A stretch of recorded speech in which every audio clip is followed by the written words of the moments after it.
নমস্কাৰ আজি হৈছে 14 নৱেম্বৰ শুক্ৰবাৰ এই মুহূৰ্তত সমগ্ৰ ৰাজ্যবাসীৰ বাবে আহি পৰিছে আজি ৰাতিপুৱাৰ বহুকেইটা ডাঙৰ খবৰ জনাইছো ৰাতিপুৱাৰ প্ৰথমটো ব্ৰেকিং নিউজ তিনি গগৈয়ে বিয়া পাতি থাকক আমি ৰাজনীতি কৰিম মন্তব্য ৰাজ্যৰ মুখ্যমন্ত্ৰী ডক্টৰ হিমন্ত বিশ্ব শৰ্মাৰ এক ডাঙৰ খবৰ জনাইছো মুখ্যমন্ত্ৰী গৰাকীয়ে কৈছে যে তিনি গগৈয়ে বিয়া পাতি থাকক আৰু আমি ৰাজনীতি কৰিম তিনি গগৈ অৰ্থাৎ অখিল গগৈ লুৰিণজ্যোতি গগৈ আৰু গৌৰৱ গগৈৰ কথা কোৱা হৈছে আৰু তেওঁলোক বিয়া পতা কামতেই ব্যস্ত হৈ থাকক আৰু আমি মানুহৰ কাম ৰাইজৰ কাম কৰি যাম বিৰোধীৰ সভাত বিয়া পতা বিষয়ক লৈ মুখ্যমন্ত্ৰীৰ কটাক্ষ আৰু বিৰোধীৰ সভাত লুৰিণজ্যোতি গগৈৰ বিয়া সন্দৰ্ভত হৈছিল কথোপকথন আৰু তিনি গগৈয়ে বিয়া পাতি থাকক আৰু আমি ৰাজনীতি কৰিম বুলি বিস্ফোৰক মন্তব্য ৰাজ্যৰ মুখ্যমন্ত্ৰী ডক্টৰ হিমন্ত বিশ্ব শৰ্মাৰ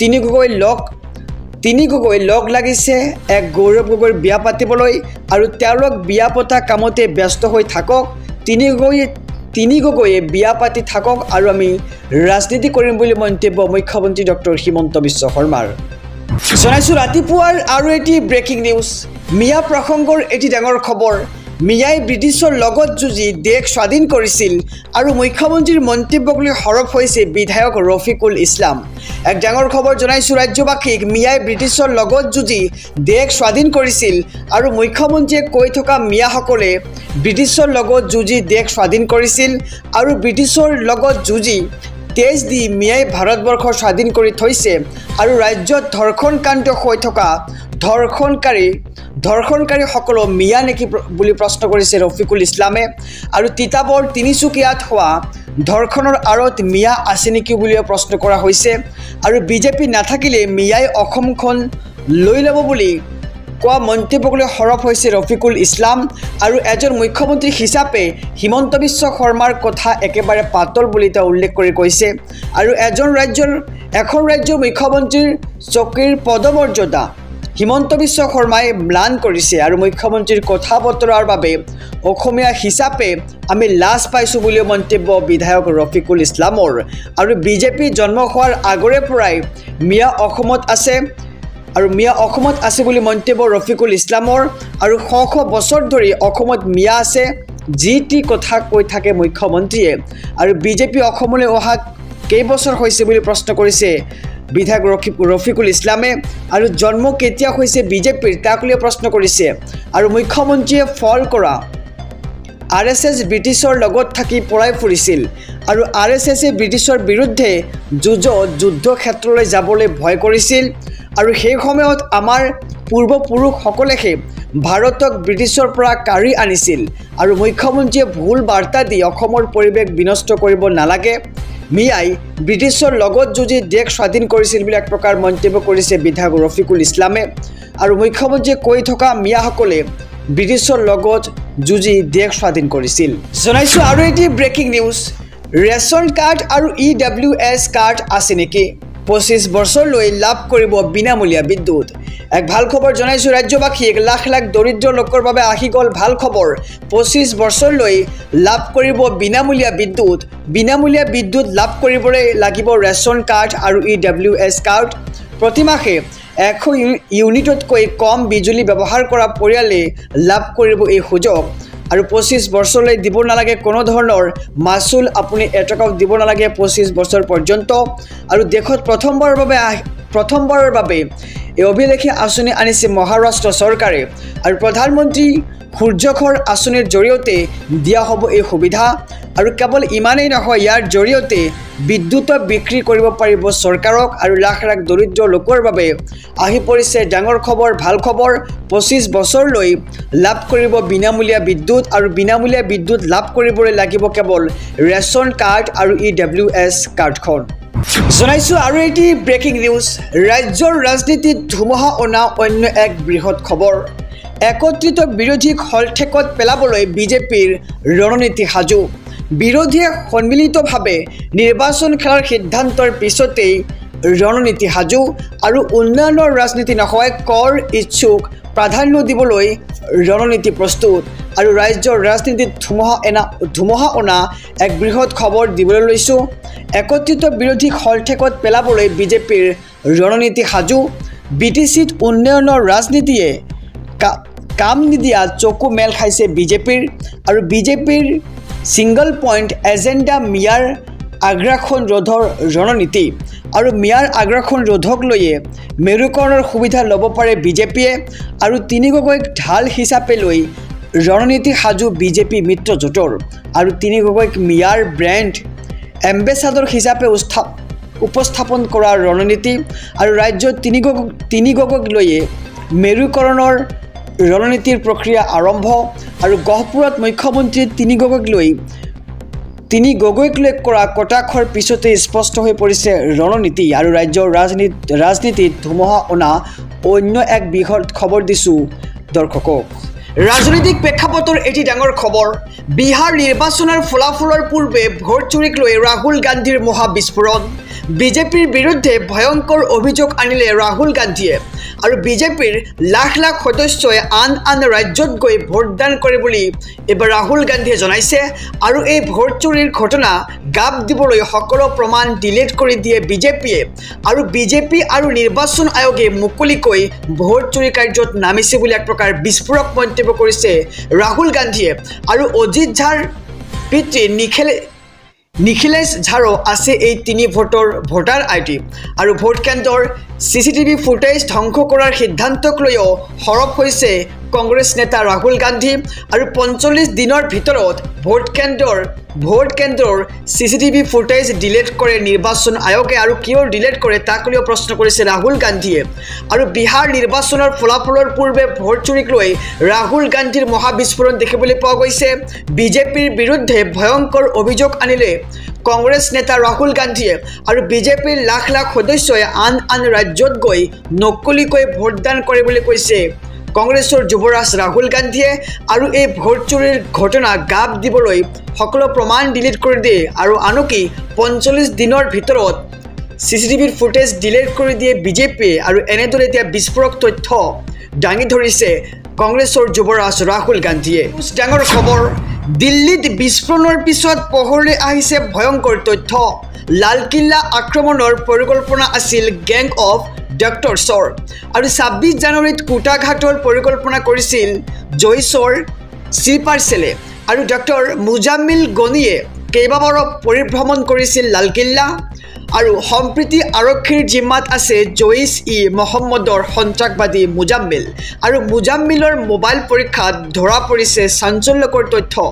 নিৰাপত্তাৰক্ষীৰ চোকা নজৰৰ বাবে সুযোগ নাপালে কোটাঘাটৰ। আৰু জানুৱাৰী মাহত লালকিল্লাত অপচেষ্টা চলাইছিল কোটাঘাটে। আৰু দিল্লীত বিস্ফোৰণৰ পিছত পোহৰলৈ আহিছে এক ভয়ংকৰ তথ্য। লালকিল্লা আক্ৰমণৰ পৰিকল্পনা আছিল গেং অফ ডক্টৰছৰ। আৰু 26 জানুৱাৰীত কোটাঘাটৰ পৰিকল্পনা কৰিছিল জয়ছৰ স্লিপাৰ চেলে। আৰু ডক্টৰ মুজাম্মিল গনিয়ে কেইবাবাৰো পৰিভ্ৰমণ কৰিছিল লালকিল্লা। নিউজ এক ভয়ংকৰ খবৰ। কোটাঘাটকাৰীৰ টাৰ্গেট এইবাৰ অসম। আৰু অতি ভয়াৱহ ৰূপত হ'ব পাৰে কোটাঘাট। এই মুহূৰ্তৰ খবৰ জনাইছোঁ। ভয়ংকৰ কোটাঘাটকাৰীৰ টাৰ্গেটত আছে এইবাৰ অসম। অতি ভয়াৱহ ৰূপত হ'ব পাৰে কোটাঘাট। আৰু যিকোনো মুহূৰ্তত অসমক টাৰ্গেট কৰি ল'ব পাৰে কোটাঘাটকাৰীয়ে। আৰু আমাৰ ইয়াত দিল্লীৰ দৰে ঘটনা যেতিয়া হ'ব তেতিয়া বহুত ডাঙৰকৈ হ'ব বুলি মন্তব্য কৰিছে ৰাজ্যৰ মুখ্যমন্ত্ৰীগৰাকীয়ে। আৰু দিল্লীৰ ব্লাষ্টৰ পাছত সমগ্ৰ দেশ এতিয়া দুখত আছে। আৰু অসমত কোটাঘাট হ'লে অতি ভয়াৱহ ৰূপত হ'ব আশংকা ব্যক্ত কৰিছে ৰাজ্যৰ মুখ্যমন্ত্ৰী ডক্টৰ হিমন্ত বিশ্ব শৰ্মাই। তেওঁ কৈছে যে অসমত বৰ্তমান বহুত জটিল পৰিৱেশৰ মাজত আছে। আৰু কোটাঘাটকাৰী আমাৰ মাজত সোমাই যাব পাৰে।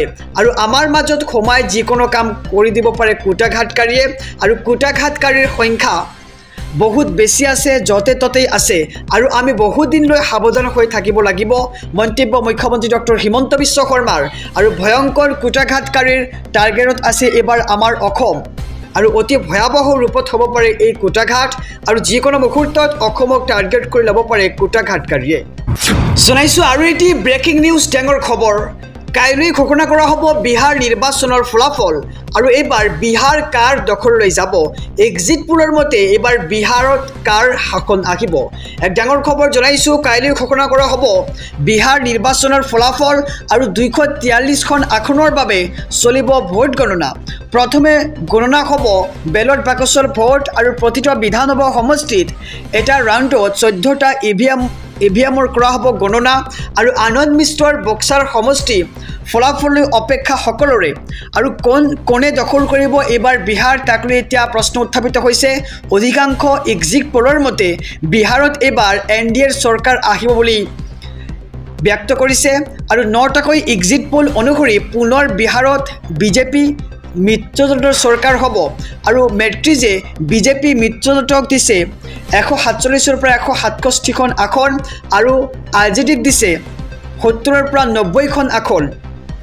আৰু জন সুৰজক দিছে 0ৰ পৰা 2খনকৈ আসন আৰু ইয়াৰ সমান্তৰালকৈ অন্যান্যক দিছে 2ৰ পৰা 8খনকৈ আসন আৰু এনডিটিভিৰ এক্সিট পল অনুসৰি এনডিএ লাভ কৰিব 147খন আসন আৰু আৰজেডি কংগ্ৰেছ নেতৃত্বাধীন মহাগঠবন্ধন কেৱল 90খনতে সীমিত থাকিব আৰু জাগৰণ মহাপলৰ মতে এনডিএ লাভ কৰিব 144খন আসন আৰু মহাগঠবন্ধন 94 আৰু অন্যান্য দলে লাভ কৰিব 5খনকৈ আসন আৰু চাণক্যৰ এক্সিট পল অনুসৰি এনডিএ লাভ কৰিব 130ৰ পৰা 138খন আসন মহাগঠবন্ধনে লাভ কৰিব 100ৰ পৰা 108খন আসন আৰু অন্যান্য দলে লাভ কৰিব 3ৰ পৰা 5খনকৈ আসন আৰু পিপলছ প্লাছে বিজেপি মিত্ৰজোঁটক দিছে 133ৰ পৰা 159খন আসন আৰু মহাগঠবন্ধনক দিছে 75ৰ পৰা 101খন আসন আৰু জনসুৰাজ পাৰ্টিক দিছে 0ৰ পৰা 5খনকৈ আসন আৰু অন্যান্যক দিছে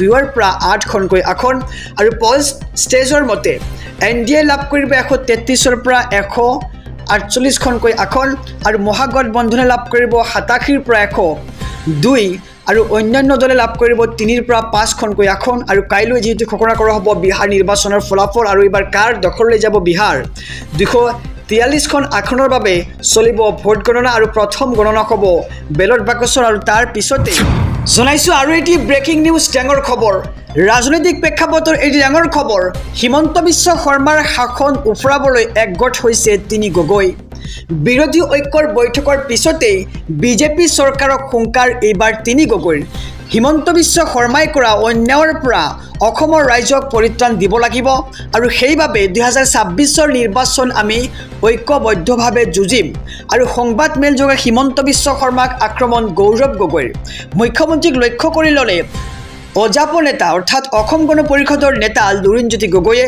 আৰু হিমন্ত বিশ্ব শৰ্মাৰ অপশাসন উফৰাবলৈ আমি ঐক্যবদ্ধ হৈছোঁ আৰু বৈঠকৰ পিছত অখিল গগৈৰো এক বিস্ফোৰক মন্তব্য আৰু ঘাতকত পৰিণত হৈছে হিমন্ত বিশ্ব শৰ্মা আৰু অসমৰ ৰাইজক হিন্দু মুছলমানৰ ৰাজনীতিৰ পৰা মুক্তি দিয়া হ'ব আৰু আমি আটাইয়ে লগ হৈ বিজেপিক ব্ৰহ্মপুত্ৰলৈ দলিয়াই দিম বুলি এক প্ৰকাৰ বিস্ফোৰক মন্তব্য কৰিছে ক্ষমা কৰিব গৌৰৱ গগৈয়ে আৰু হিমন্ত বিশ্ব শৰ্মাৰ শাসন উফৰাবলৈ একগোট হ'ল এইবাৰ তিনি গগৈ বিৰোধী ঐক্যৰ বৈঠকৰ পিছতেই বিজেপি চৰকাৰক এইবাৰ হুংকাৰ প্ৰদান কৰিছে তিনি গগৈয়ে আহিছোঁ আন এক খবৰৰ মাজলৈ মিয়াক সমৰ্থন কৰি আমছুৱে বিচাৰিলে মিয়া জনগোষ্ঠীৰ স্বীকৃতি কৈছে যে মিয়াৰ সিদ্ধান্ত আল্লাই ল'ব মুখ্যমন্ত্ৰীয়ে নহয় আৰু আমাক আমাৰ অধিকাৰ লাগিবই এক ডাঙৰ খবৰ জনাইছোঁ মিয়াক সমৰ্থন কৰি আমছুৱে বিচাৰিলে মিয়া জনগোষ্ঠীৰ স্বীকৃতি আৰু মিয়াৰ সিদ্ধান্ত আল্লাই ল'ব মুখ্যমন্ত্ৰীয়ে নহয় মিয়া শান্তিত থাকিব নে অশান্তিত থাকিব আল্লাই সিদ্ধান্ত ল'ব বুলি এক প্ৰকাৰ মন্তব্য কৰা পৰিলক্ষিত হৈছে আৰু সংখ্যালঘু ৰাইজে ভয় নকৰে মুখ্যমন্ত্ৰীলৈ মুখ্যমন্ত্ৰীৰ যিমান অধিকাৰ আলী আহমেদৰ সিমানেই অধিকাৰ আছে আৰু আমাক আমাৰ অধিকাৰ লাগিবই যদি আমাক অধিকাৰ নিদিয়ে তেন্তে সাব্যস্ত হ'ব বিশাল প্ৰতিবাদ যদি মিয়াৰ কাৰণে ইমানেই চিন্তা তেন্তে মিয়া জনগোষ্ঠীক স্বীকৃতি দিয়ক হিমন্ত বিশ্ব শৰ্মাই আৰু মিয়াৰ পক্ষলৈ পুনৰ আমছুৱে বিচাৰিলে মিয়া জনগোষ্ঠীৰ স্বীকৃতি আৰু মিয়াৰ সিদ্ধান্ত আল্লাই ল'ব মুখ্যমন্ত্ৰীয়ে নহয় মিয়া শান্তিত থাকিব নে অশান্তিত থাকিব আল্লাই সিদ্ধান্ত ল'ব মুখ্যমন্ত্ৰীয়ে নহয় নিউজ ডিচিক ফ্ৰী হেণ্ড চৰকাৰৰ বেদখল দেখিলেই চলাব পাৰিব উচ্ছেদ এই মুহূৰ্তৰ খবৰ জনাইছে এক ডাঙৰ খবৰ অসমত বন্ধ নহয় উচ্ছেদ অভিযান যিকোনো মুহূৰ্তত উপায়ুক্তই চলাব পাৰিব উচ্ছেদ আৰু অবৈধ আৰু সন্দেহজনক দেখিলেই উচ্ছেদ চলাব পাৰিব উপায়ুক্তই আৰু ডিচিক চৰকাৰে অনুমতি দি থৈছে যেতিয়াই মন যায় তেতিয়াই উচ্ছেদ চলাব পাৰিব ডিচিয়ে আৰু উচ্ছেদ চলাবলৈ চৰকাৰৰ পৰা জেচিবি টকা পইচা ল'ব পাৰিব ডিচিয়ে আৰু উচ্ছেদৰ বিৰুদ্ধে আমি যুঁজি যাম বুলি মন্তব্য মুখ্যমন্ত্ৰীগৰাকীৰ কিন্তু অবৈধ বেদখলকাৰীক উচ্ছেদ কৰা হ'বই আৰু এই কঠোৰ মন্তব্য কৰিছে ৰাজ্যৰ মুখ্যমন্ত্ৰী ডক্টৰ হিমন্ত বিশ্ব শৰ্মাই।